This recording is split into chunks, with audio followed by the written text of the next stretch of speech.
今集車你去玩會車你去邊度玩？我哋會去一個地方可以揸車上樹，兩個人都可以包起一棟度假別墅，可以排隊跟車隊一齊上山睇櫻花，仲有淺藍色嘅粉蝶花可以睇，唔似東京咁多人。因應唔同嘅季節有唔同嘅花田。畫面中見到嘅就係今次嘅目的地，白色呢條橋就係瀨戶大橋，一邊駁住江山，另一邊就駁住我哋今次嘅目的地高松。影片開始之前，提提各位未訂閱嘅車友，記得訂閱我哋。由香港直飛高松暫時得一個選擇，拎齊行李之後一出嚟就會見到租車 counter。今次我哋都係租翻 Toyota Rent-A-Car， 喺機場 counter 呢一度簡單登記資料之後，職員就會帶我哋去搭車，跟住就會去佢哋高松門市嗰度拎車。拎車嘅次序係跟啱啱喺機場嗰度登記次序，所以嚟到呢一度可以慢慢拎齊行李入去，等職員嗌你個名。網上預約嘅時候已經揀咗車款同埋俾晒錢，嚟到呢一度提供護照同埋國際車牌就可以啦。提一提大家，國際車牌有效期係1年，出發之前記得 check 清楚。今次租咗 C1 級別嘅車，派俾我嘅呢一架呢就係 Yaris， 仲係一架好新嘅車，只係行咗2200幾公里。車尾箱空間唔算太大，要拍低個後座先至可以擺到2個大篋同1個細篋。今次租車就發現佢有提供車 cam， 不過 lock 起咗，我哋冇辦法可以睇翻啲畫面。高松機場距離高松市中心大概係15公里嘅距離，唔算太遠。但係因為我哋落機之後非常肚餓，所以我哋就揀咗個近近地嘅商場，喺嗰度食嘢同埋買下啲補充品。我覺得高松係一個睇山景、睇海景同埋食烏冬一流嘅地方。但係講到要 shopping 嘅話呢，似乎就唔係好多選擇。我哋成個高松之旅都冇乜點 shopping， 主要都係買下啲日常品同藥妝品。呢個商場暫時係我喺高松入邊行過覺得幾好行嘅一個商場，因為佢有 Kitty Land 啦，可以買啲得意嘅嘢，都有啲賣衫嘅鋪頭，另外都仲有 food court。咁我喺最後一日去機場嗰陣時咧，都有特登停留呢一個商場度買少少嘢，食埋嘢之後先至去搭飛機。今次我哋喺高松停留咗7日6夜，喺呢6晚入邊呢，只有高松市中心嘅酒店呢先至要俾泊車錢，大部分嘅酒店呢都係有免費泊車嘅。咁我哋今次呢就揀咗高松市中心嘅呢一間酒店。呢個酒店有個特別嘅地方，佢就同一個商場呢共用同一個停車場，而且佢嘅酒店呢就位於呢個商場嘅8樓以上。咁所以我哋將架車揸咗嚟多層停車場泊低之後呢，就搭 lift 去8樓。8樓開始呢就係屬於酒店嘅範圍。住嗰陣時咧，就記住同職員講你需要一張車飛，咁就會另外收1200yen一晚，但可以無限次進出。呢個就係普通嘅2人房同埋個廁所，價錢大概係700幾到800蚊一晚。佢嘅地理位置非常之方便，泊好咗架車之後咧，都唔使再揸架車出去，因為樓下咧已經係商場同埋商店街。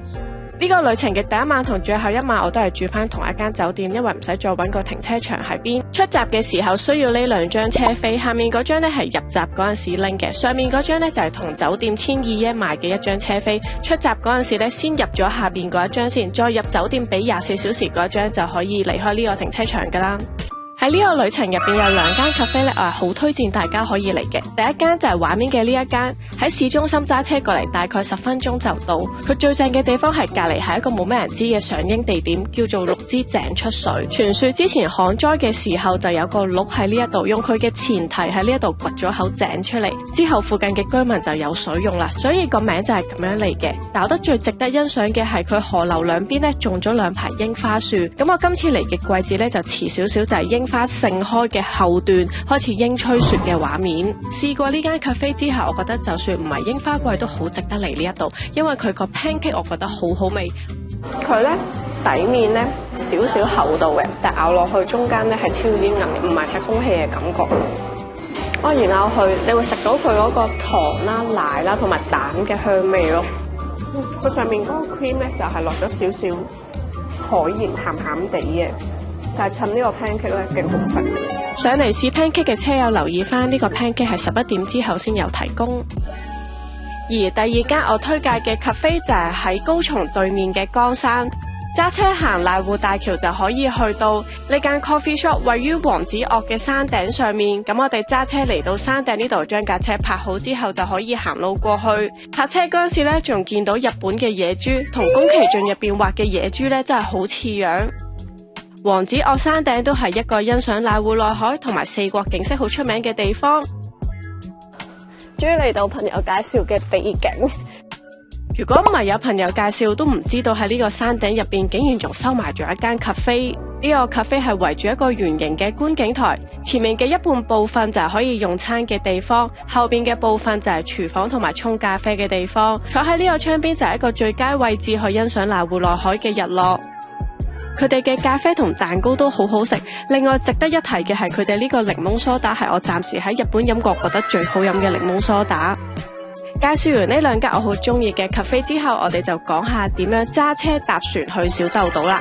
咁而家呢，我哋就喺高松嘅市中心嗰度揸車呢去高松港口。咁沿路呢都會見到佢上面有寫住呢，想去小豆島嘅話喺邊一度呢可以搭呢個渡輪。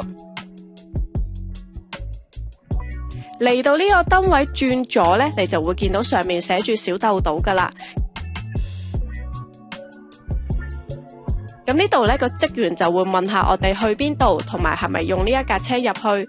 咁之後呢，佢就教我哋可以行紅色呢一條車道，去到去1號嗰度。1號呢就係所有呢去小豆島嘅車呢都會喺呢一度等嘅。Red Road U-turn number 1で number 1で OK。咁將架車泊低之後呢，就記得喺架車上面呢攞一本書仔，佢就會記錄咗你架車係咩 size。咁拎住呢本書仔呢，去1號隔離嘅呢一個 counter 嗰度呢，就可以買人嘅船飛同埋呢一架車嘅船飛噶啦。咁我哋今次呢，高松去小豆島呢，我哋就買咗來回。如果你喺小豆島之後下一個行程唔係翻嚟高松，係想搭船去其他地方嘅話呢，咁就可以買單程。車嘅船飛呢，係根據架車嘅大細嚟收錢。咁我手上呢一本書呢，就係租車嗰陣時會跟埋嘅，入邊就會記錄咗你架車嘅大細。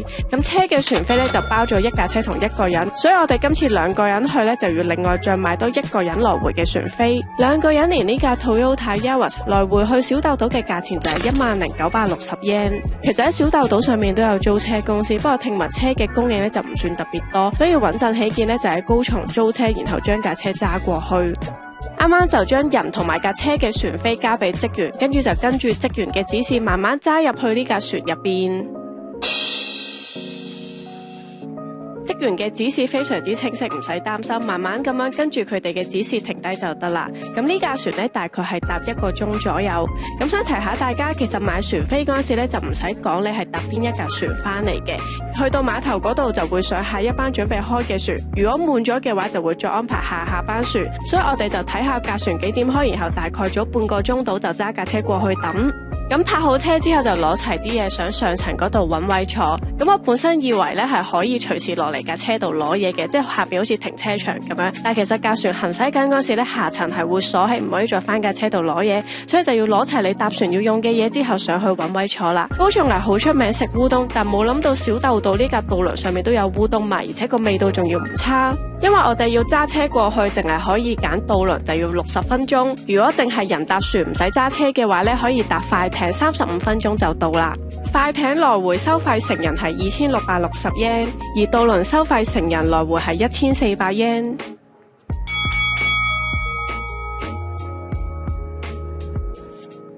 去到咁上下呢啲人呢就落翻嚟上翻架車度。我哋而家喺度等呢架車到，同埋等架，唔係我哋而家喺度等架船到岸，然後前面就會落嗰個板，咁我哋就去揸架車出去啦。我自己都係第一次揸車搭船，我覺得成件事呢係好有趣嘅，而且呢非常之安全，職員嘅指示呢都好清晰，唔使擔心語言不通會有啲咩溝通問題。就算係新手司機都可以體驗到呢個揸車嘅樂趣。大家有機會嚟高松嘅話，記住要租車過嚟小豆島呢邊玩，唔好俾小豆島呢個名呃咗，以為佢係一個好細嘅島，其實呢個島都幾大。我喺呢度住咗2日1夜呢，其實只係玩咗呢個島嘅我諗大概1/5嘅景點。呢間就係我喺小豆島住嘅酒店，咁佢嘅位置呢就係好近呢一個天使之路，喺酒店呢一度行10分鐘呢就可以行到過去。咁我覺得酒店嘅位置同埋景觀都幾靚嘅。不過酒店房我就覺得細咗少少，一入嚟係玄關廁所啦，推開呢個門之後，你見到呢就係我哋客房嘅所有部分啦。咁呢個房型呢就係瞓榻榻米地下。不過值得一讚嘅係呢間酒店呢提供好多餐小食。咁我本身揀個 plan 呢係一拍兩食，但係入到嚟之後發現呢其實佢係一拍五食嘅。咁首先第一個呢就係我哋嚟到嗰陣時夜晚5、6點呢，佢就會有個 happy hour 嘅環節，隔離有啲酒精啊果汁。咁去到夜晚6點零呢就食晚餐啦，但係大概7點幾左右呢，佢會再有一 round 呢有啲蛋糕小食。咁去到夜晚9點到10點呢，仲有個茶泡飯嘅環節。咁呢度已經4餐啦，連埋去到第二日朝頭早嗰餐早餐呢，就係第5餐。咁成個入住呢個酒店俾我嘅感受就係喺呢一度呢，你係唔會肚餓嘅。呢度提供嘅餐點大部分都係鄉土料理，食落去呢冇乜負擔嘅，調味呢都比較簡單。餐點整體嚟講10分入邊我會俾7分。成個小豆島我哋大概去咗3個遊客景點，第一個呢就係呢個天使之路喺酒店隔離，而第二個呢就係小豆島橄欖公園，呢度都係小豆島最出名嘅景點，因為呢度係影魔女宅急便真人版嘅取景地，你會見到好多人都好似我咁樣拎住呢個掃把喺呢度影相，而想租借呢個掃把呢，就要去翻隔離呢一個圓形嘅建築物入邊租借，借掃把唔使俾錢，用完之後記住還翻嚟。今次係櫻花季尾嚟小豆島旅行，喺呢一度我見到成個旅程入邊最靚嘅櫻花景色。小豆島入邊嘅交通唔算非常之方便，巴士都比較疏落，大概1個鐘一班，所以建議大家嚟玩嘅話呢，最好就自駕遊，因為景點同景點之間唔算特別近。咁我哋而家呢，就揸車去最後一個景點，呢度係日本電影24隻眼睛當年拍攝時所搭建嘅取景場地。嚟呢度主要就係影相同埋欣賞以前嘅一啲校舍、漁夫之家，仲有花田同埋海景。喺電影村揸車去碼頭原來要1個鐘，我哋預錯咗時間，所以啱啱好送船尾，唯有等下一班船。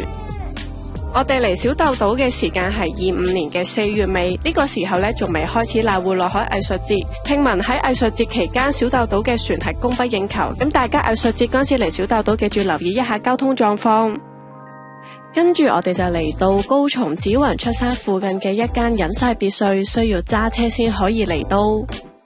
一開門入嚟就見到呢度有一條樓梯，冇錯，我哋今次住嘅別墅呢有2層，主人房就係上面嗰一層，亦都係成個別墅入邊最大間嘅一間房。除咗有2張雙人床，偏廳呢一度都有梳化同埋一個小廚房。呢間別墅嘅裝修、家具、燈具到用品都係經設計師精心挑選，連埋主人房一共有4個西式房間。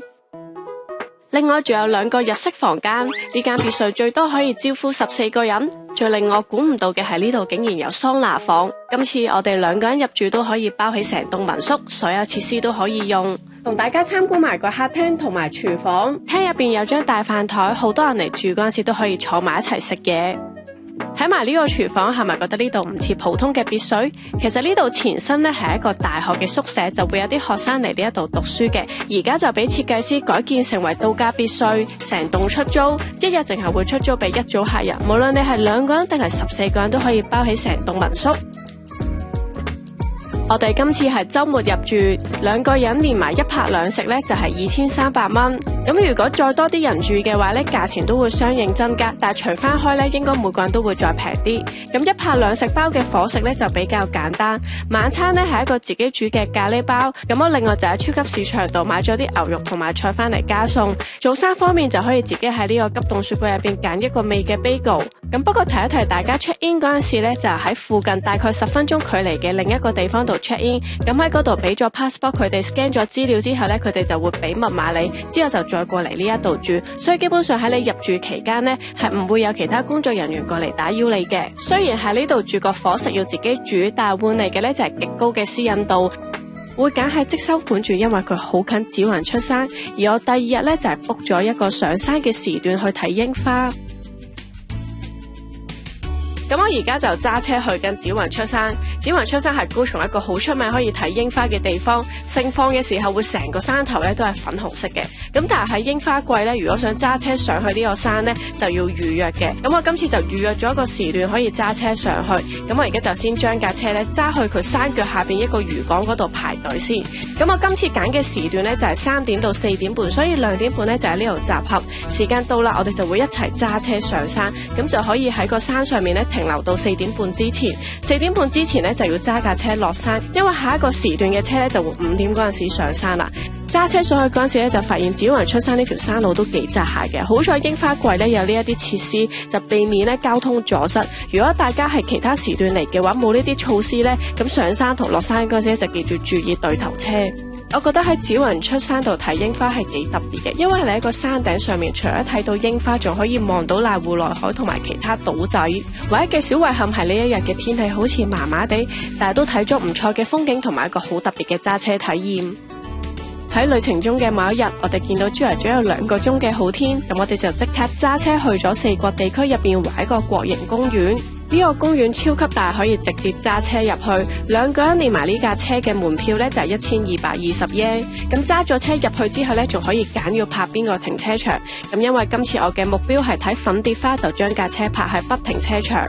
呢個公園1年4季都有唔同嘅花睇，春天就有粉蝶花、櫻花，夏天就有繡球花，而去到秋天就有掃帚草、波斯菊。呢度嘅景色唔會輸過東京嘅國營公園，但係人流方面呢就大約少90%。中意睇花嘅朋友不妨考慮一下高松。總括呢個高松之旅，我覺得呢度係好適合自駕遊，揸汽車上嚟好爽，因為路面上面呢唔算多車。景點同景點之間大概係半個鐘到1個鐘左右嘅距離，揸車上嚟唔算特別吃力。咁唯獨是係高松嘅天氣呢，有少少變幻莫測嘅。咁我嚟之前本身7日嘅行程呢，得2日落雨嘅，但係最後呢就變咗係5日落雨，得2日好天。咁祝大家嚟高松嗰時都有好天氣啦。咁我哋下一條片度再見大家，希望大家會中意今集嘅介紹，可以留言同我分享一下你喺日本揸車或者你喺高松旅行嘅感受。仲未訂閱我哋嘅朋友，記得撳訂閱同埋讚好呢條影片。下條片再見大家，拜拜。